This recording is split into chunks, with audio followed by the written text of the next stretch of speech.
Aujourd'hui, nous allons rendre visite au lieu d'exécution publique qui était actif du temps de François Ier.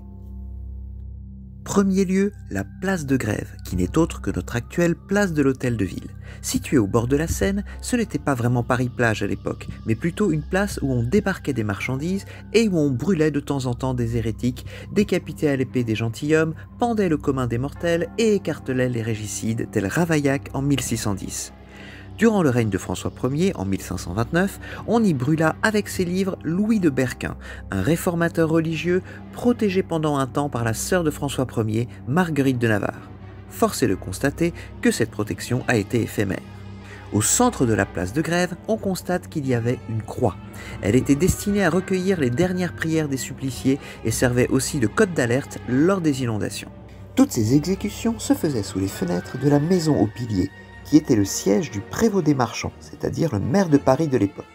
En 1533, François Ier ordonne de démolir cette maison vieillissante et d'y construire un hôtel de ville digne d'une capitale. Il fait appel au service d'un architecte italien, Domenico de Cortona, surnommé Boccador, qui est d'ailleurs fièrement représenté parmi les statues qui ornent l'actuelle façade et qui ont été ajoutées par la suite. Pour les besoins du chantier, on fait appel à la technique du flottage de bois qui arrive directement par la Seine. Autre lieu d'exécution, de l'autre côté de la Seine, la place Maubert. Sur cette place, le 3 août 1546, presque à la fin du règne de François Ier, est brûlé vif Étienne Delay, un écrivain, poète, imprimeur et humaniste qui a été accusé d'athéisme. Il implore le pardon de Dieu, ce qui lui vaut de ne pas avoir la langue coupée avant la mise à feu du bûcher. Sympa, beau geste. Mais l'histoire ne s'arrête pas là. En 1889 est érigée sur cette place, à l'endroit même du bûcher, une statue en bronze d'Étienne Delay. Cette statue devient le point de ralliement des athées, des anticléricaux et des libres penseurs. Elle sera enlevée puis fondue en 1942 sous l'occupation. Un peu plus au sud, on trouve la charmante place de l'Estrapade, juste à côté du Panthéon. Mais l'origine de ce nom n'est pas aussi charmant. C'était un lieu d'exécution depuis le Moyen-Âge jusqu'en 1776, date de l'abolition de ce mode d'exécution par Louis XVI. L'estrapade était une méthode de torture où le bourreau attachait les bras de la victime à des cordes, le plus souvent dans le dos, puis la hissait jusqu'à la suspendre et la laissait tomber brusquement, mais sans laisser le corps toucher terre. Cela provoquait une dislocation des épaules. Des poids étaient parfois fixés aux pieds de la victime, pouvant provoquer leur arrachement. Nous allons quitter maintenant le centre de Paris pour aller dans ses faubourgs nord-est. Sur une colline près de l'actuelle place du Colonel Fabien se dressait le gibet de Montfaucon.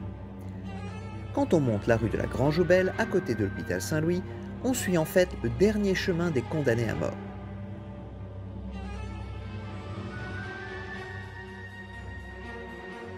Les habitants de ces immeubles HLM ne se doutent pas que se dressait ici ce sinistre édifice, construit sous Philippe le Bel, sous les ordres de son ministre Enguerrand de Marigny au début des années 1300.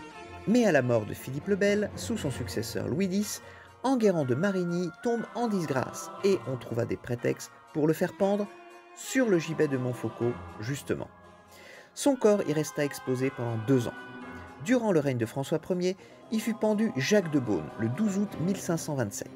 Jacques de Beaune a été le surintendant des finances du roi. Il est accusé par la mère de François Ier d'avoir détourné 910 000 livres et il est condamné à mort. Le gibet sera démoli en 1760. Et aujourd'hui, à la place, on y trouve des terrains de jeu pour les enfants.